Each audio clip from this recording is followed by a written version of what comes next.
Hello, friends. How's it going? Today is Wednesday, March 18th. Yes, I believe so.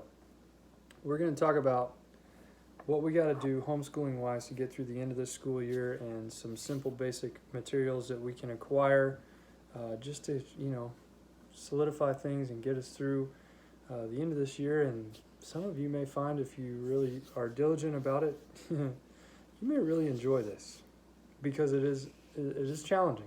I'm not going to lie to you there. It is very challenging as a parent to teach your own child. There are difficulties, and there are things that have to change in some parents' relationships with their children, mainly in that of discipline, when you try to become their teacher. And one of the things that can quickly happen before I even go through this is we as parents have to be very cognizant and aware of when we set our child up in an environment to fail, or we set them up in an environment which has a high probability of them doing something wrong so that we get mad at them. I'm going to use the bathtub as an example.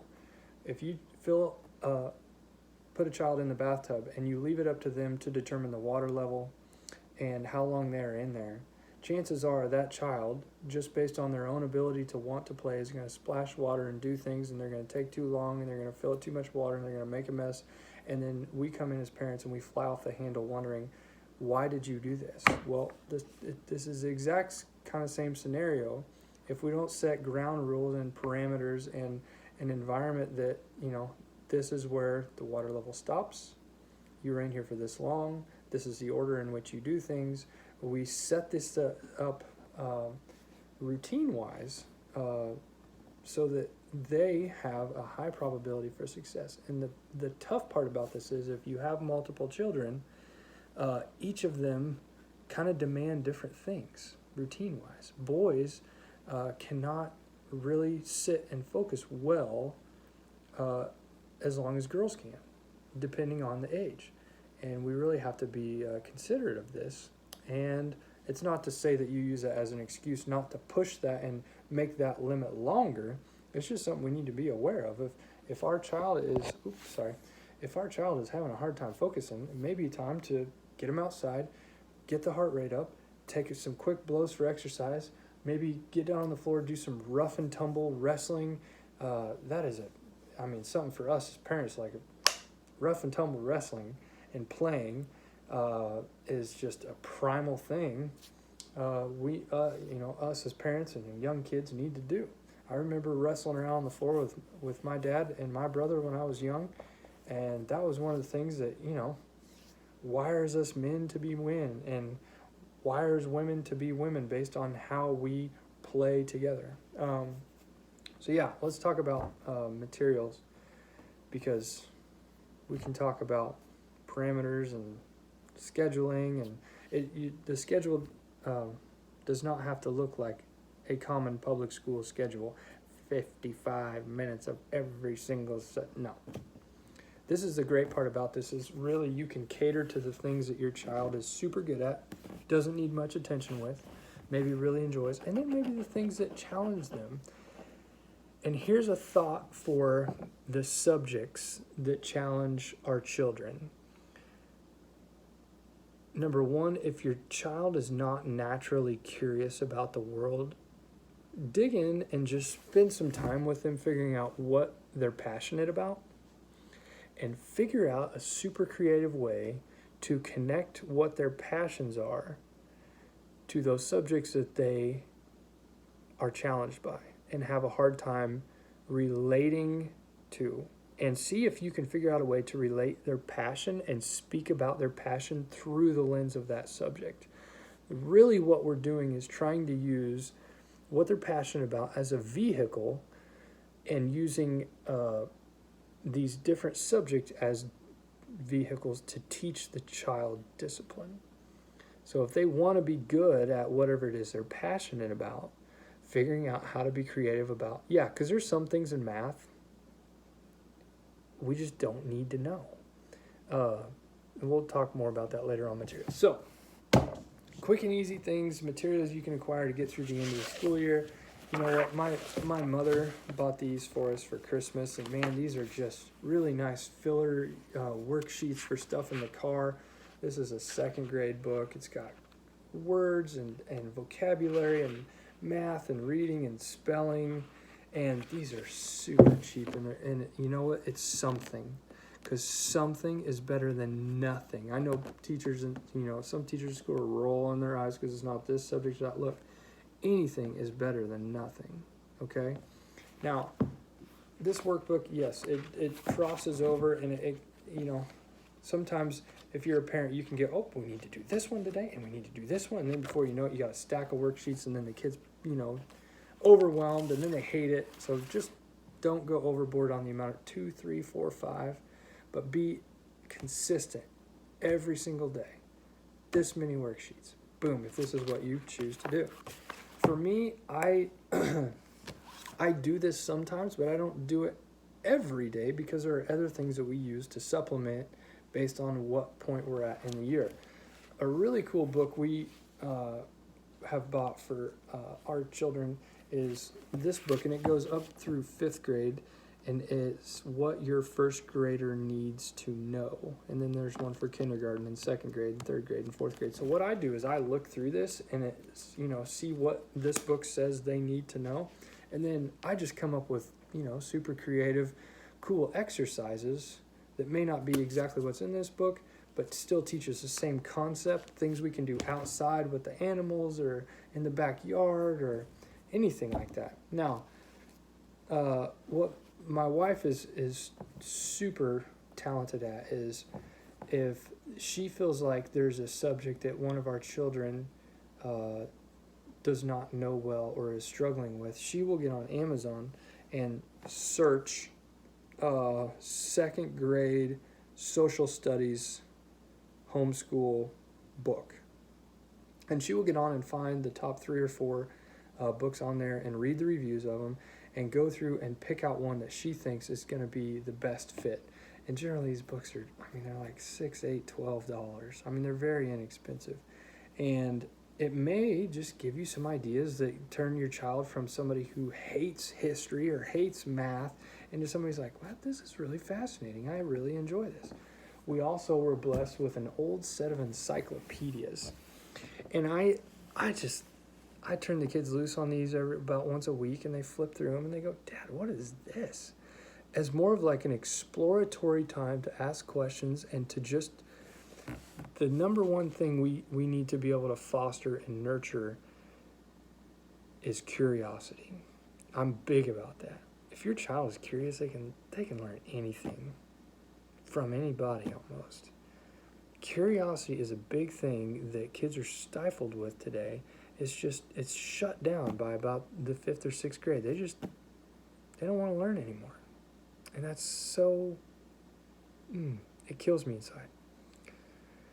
Okay, so let's talk a little bit more about keeping things simple. Simple. So back in the old days when they had the old one-room schoolhouses and they'd say, what subjects did they have? Well, they had reading and they had writing and they had arithmetic.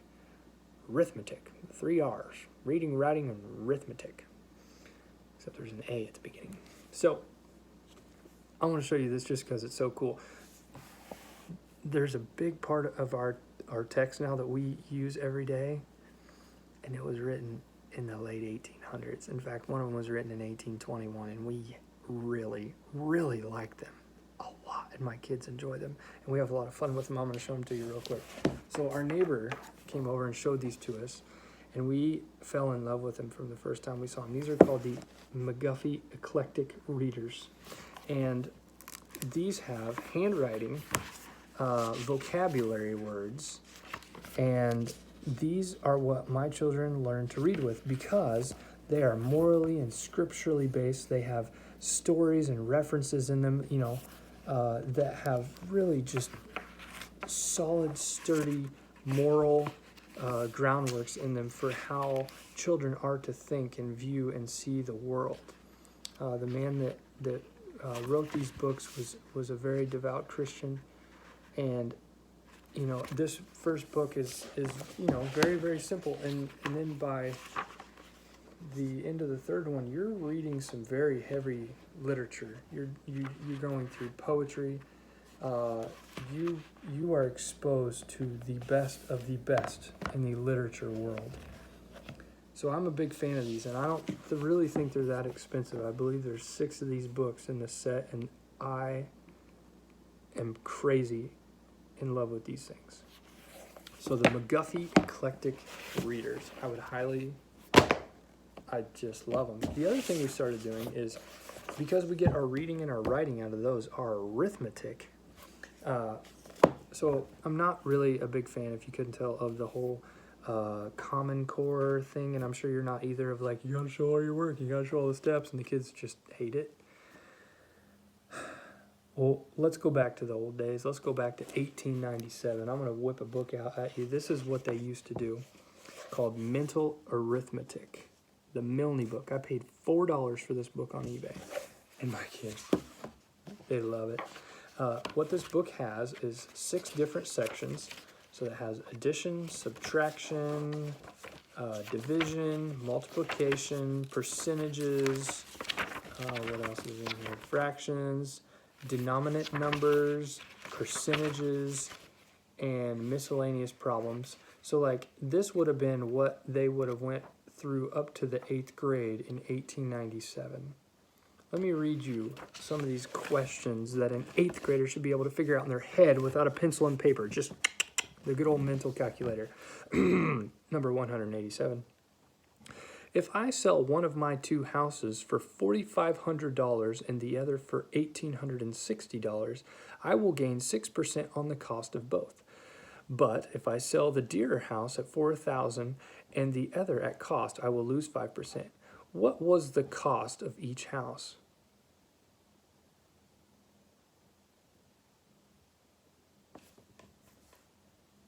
Can I get some scratch paper? Mental, all in our head. And this book teaches our brain and disciplines it so that we don't have to hold the calculator. The calculator's up here. Isn't that awesome? Anyway, it starts out very, very simple. But it's very sequential and very well designed to just strengthen our mind. Bam! Very, very cool. I'm a fan of this book. Mental Arithmetic. You can find old books like this on eBay. Just type in Mental Arithmetic on eBay. It's such a cool game to play. Like, a fun game to play would be like, figure out 15 questions and put 15 spaces in the yard, and then put like a gift certificate to Dairy Queen for some ice cream, and then for every question they get right, they got to go forward, and every one they get wrong, they got to go backwards, and if they make it to the certificate, you get to go out and have some ice cream. How fun would that be? Or, go, an event, let's go fishing, or let's go out and do something. There's a goal in mind. I can see it. I got to think. Great things. Anyway, I hope this was helpful. I hope that this experience doesn't stress anybody out, because it easily can. And I've been on the ropes several times myself. And we just have to, number one, surround yourself with great parents that you have, that you can bounce ideas off of, vent to for some sanity. Don't turn to substances to reset yourself. You can do this. We can do this. This was our job before we hired out the education of our kids to a secondhand source about right after this book came out, really. So, yeah, you got this. You got it. You got it. We got it. Yeah, we can do this. Anyway, I hope you guys are doing well. Hope this experience is helping you form new relationships among you and your child, and helping them open back up to you where they used to close things off and not talk to you and not tell you things, and now you are learning things you never knew you'd learn about your children. And children, I hope you're taking time to learn about your parents and ask them questions about what were things like in their day. Many great things are possible. Anyway, you guys take care. Have a great rest of your Wednesday, and we'll see you guys later. Bye.